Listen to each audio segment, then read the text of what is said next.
Welcome back to another Sunday video. I'm Chris. I'm Aaron, and this video is going to be an update of what we've been up to the past 2 months and our travel plans for 2020.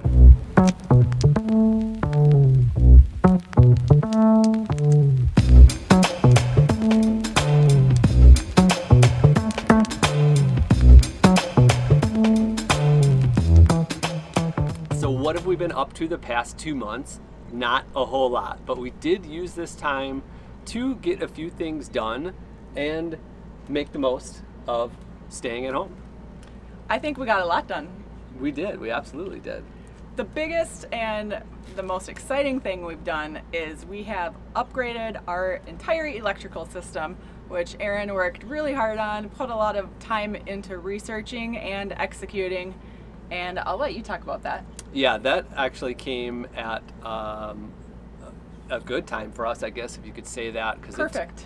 Yeah, maybe perfect? I don't know. It took over a week for me to do this install. It is a complete electrical upgrade. We're not going to talk about it too much, but we do have the whole thing recorded, and we're going to have a few videos out on the install. And then that's also going to tie into the rest of our year, as we've been talking about boondocking and staying out for up to a week off grid. So this is going to be the heart of allowing us to do that. So that's going to be key. Yeah, so that was like the very first thing that we worked on when we came in here. We picked up a big shipment, came in and worked, and it was really great to have a spot where you can, you know, every day, I won't get too far into it, but every day we had to basically disconnect our power, pull everything out, and it was really nice to have a big cement pad here for our project for that, and then also for our workouts. So we did our workouts every day.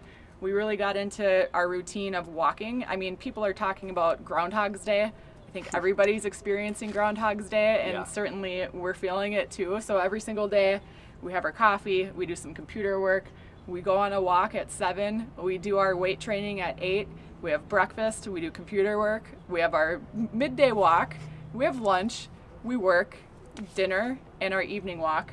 And then, I mean, there you go. I mean, every single day. Yeah. So some other projects that we did, besides that daily stuff, some other projects that we had going on, we had an appliance upgrade that we did, very minor, but it was exciting to us. Another really upgrade we did was our hot water heater. It was previously only operating on propane, so we were being really, really stingy with the hot water, and it would be like, why are we not turning on the hot water? Like, you need hot water to wash dishes comfortably, and I was just so used to using cold water that I didn't like it. But we did this add-on, whatever. Yeah, it's a really inexpensive kit. I think it's from Camco. I'll put a flash on what it is. But it's basically just an electric propane conversion, or actually just adds on the electric. So propane still works as normal for the water heater, but now it has an element and a switch, and it's a 400 watt electric heater. So it works really well when you're plugged in, obviously, to shore power, where you can just turn that on and you have hot water and you don't have to worry about your propane. Yes, so that's been heaven, because we're just plugged in here. And that's the whole reason we wanted to be at an RV park during the stay at home, was because our tank sizes, really, we didn't want to have to be stressed out about dumping and filling every 3 to 7 days, whatever it ended up being. We actually left early in March and kind of started traveling again to go maybe, you know, boondock or be more out away from people, but it got a little weird, and it was early on in the stay at home, and we felt it was definitely smarter for us to go back to the RV park we were at and stay there. Yeah. Let's talk about the impact on our business this had really, really quickly, because people are asking us a lot, like, oh, I bet you must be like flooding in the business because gyms are closed, and we do online training and nutrition coaching, for those that don't know, which at first glance you would think, yes, business is swimming and great, but no, that's not the case, because our clients are just like everybody else, and their financial vision is not there. They don't know if they'll have a job, they don't know what their income looks like. And coaching is something that falls into the disposable income bucket. So we did lose some clients as a result, which was a bummer. This was in March. Yeah. And now in April, we've actually gained a few. So I think people are seeing it stabilize a little bit and are a little less worried and are not cutting things out and are still putting their health at a high level, which is important. Yeah, and it's nice to see that, because in this situation, I know everybody handles it differently, but I really like to take the approach where you can't control what's going on around you, but you can control how you react to it and how you choose to spend your time. So, you know, use it for the good that you can do. A lot of people, when they're dieting or trying to do a program, their number one complaints or setbacks and challenges is social events, potlucks at work, going out to eat with clients, you know, birthday parties, graduation parties. This is literally the one time in your life where you don't have any of those things to distract you or pull you off. And I think that this is the best time to work on it. So we have had a flux of new clients come in, which is great. We do have a little bit of a fear of the big box retailers with lots of capital funding and doing the free programs. You know, a lot of big people like Peloton and Nike and First Form, they're all doing these awesome free programs, which is great, but it just makes us drown a little bit as the big fish come in and give out these awesome things, and you know, like, we're not able to do that. So the world is going to change coming out of this quite a bit, and it's going to accelerate a lot of the online and obviously the distancing type of sales and things like that. So thankfully we're set up already to be, you know, that's why we live remotely in full-time RV, because our business is all remote. But now everybody else is getting pushed into that remote business, whether they wanted to or not. Like, that's now accelerated into that that style. Yeah. So we do have to worry a little bit, but I think it's going to be okay. Yeah, we're still confident in what we deliver because it's different. It's one-on-one with a lot more attention. You're not just getting a cookie cutter. So references are doing good and word of mouth, and people love it. So it's going to be great. Yep. Another couple things that we've been able to do because we're not mobile right now is we've been able to get our windshield crack fixed. Oh yeah. Which was, you know, nice. They came right out to us and filled the crack. Couple of chips. Yeah, a couple chips and left, which was kind of cool. And then also on my Dell laptop, I had a warranty issue with my battery. And if you have their in-home warranty service, which is pretty inexpensive for like 4 years, they come out and replace that. So it's kind of nice having some time to get some things like that fixed, where it's hard to do when you're traveling on the road and you don't have a permanent address for somebody to come out and do something. Yeah, certain things you just need an address to plug in, and a GPS coordinate won't do the trick. Yeah, and I'll say at first it actually is a bad thing, because now we have a permanent address for our Amazon shipping. And when we first got here, I mean, you're thinking of all these things that we've been holding off for months and months. And then we start ordering things for Amazon because we have an address for it to get shipped to, and it's so darn easy to do that. We did have one panic item that we did buy, and we didn't panic buy it because we thought we had to have it right now, but it was our Berkey water system. And it's something we've actually been looking at for years before we even bought the van. We knew it was something that we wanted for our water system. But we always joked and we're like, no, we're not going to get a Berkey. Not everybody that lives in a van has to have a Berkey filter. But we had a Brita pitcher that fit absolutely perfectly in this little cupboard that we had, and we brought it from our house. So we're like, no need to upgrade. This thing fits perfect. A Berkey, we have absolutely really nowhere for it to sit or stand while we're traveling. But as March unfolded, and people were buying all types of survival prepping type of gear, so these Berkeys started like disappearing and like doubling in price, and they're already like $200 to $400 a piece. So they started going crazy, but we happened to find a good deal on a refurbished one and got that shipped in. So, but the big reason we thought that we might need it was because we honestly didn't know what would happen to the RV parks. A lot of the RV parks have closed nationwide, and so many full-time RVers that don't have a house have been pushed onto the streets with nowhere to go. And so if that were to happen to us, we needed to make sure that we could have drinking water.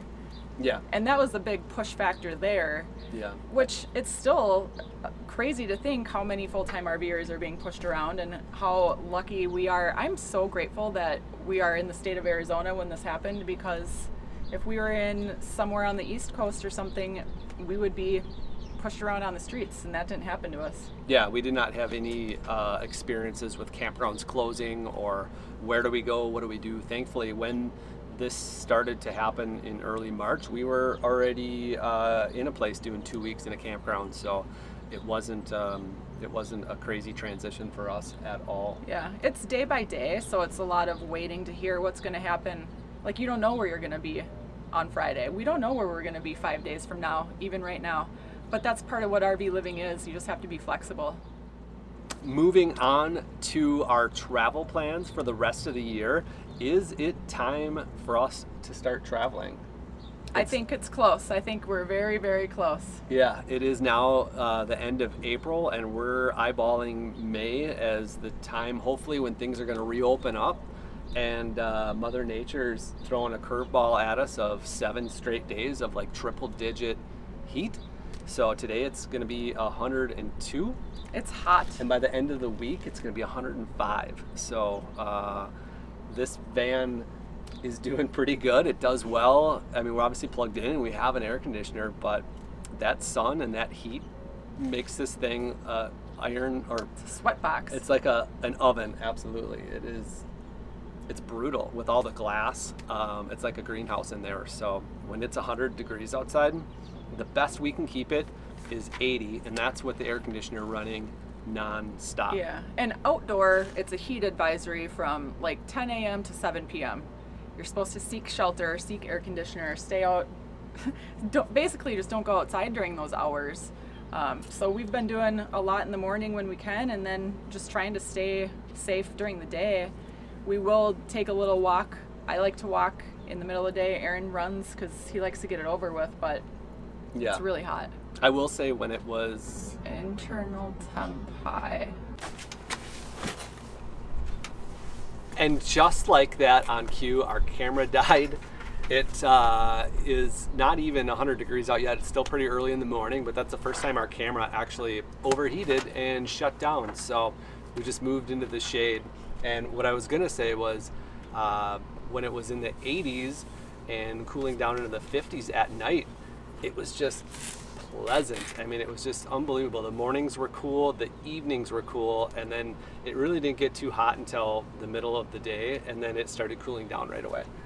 So Arizona has been great to spend our winter. But I was ready to leave Arizona in February, so I'm definitely ready to leave Arizona coming into May. Yes. So the heat and the restlessness is now pushing us to want to leave here in hopefully the first weeks of May. And what are we going to do? Well, this is where we have to watch day by day, you know, keeping up with the news and what each state is doing. We're basically watching 4 states. We're watching Arizona because we're here. We're watching Utah, Colorado, and Minnesota. Our hometown is Minneapolis, Minnesota, and that is our final destination for the immediate future. But we want to take a leisurely trip back home and do some sightseeing. We want to go through Utah, see some national parks there.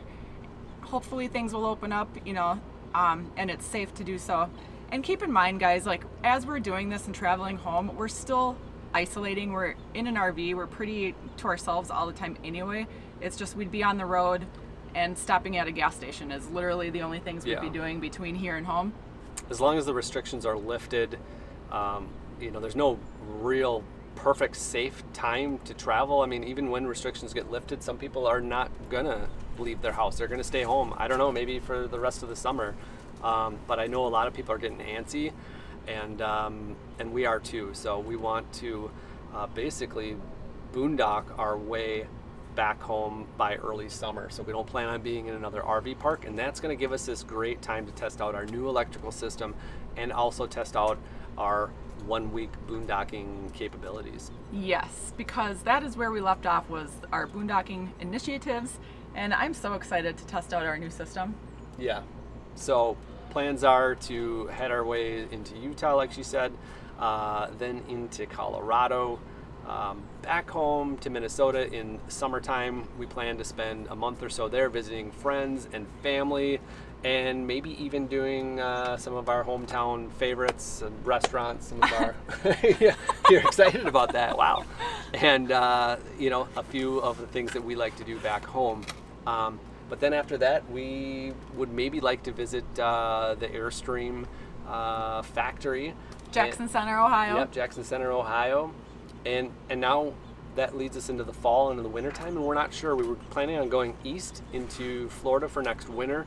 But if there's going to be a second wave of the virus, we might want to stay away from the East Coast because of how populated it is, and we might want to go back to the West Coast. So that's going to be up in the air for right now. So we're just kind of at least setting the groundwork for our current immediate travel plans, hopefully. So that is an update of what we've been up to and hopefully what we're about to be up to. So we appreciate you guys watching. If you like this video, don't forget to give it a thumbs up and hit the subscribe button if you're not already subscribed. And we'll catch you next time. Bye. Are you drunk? Have you been drinking? Can I have some wine?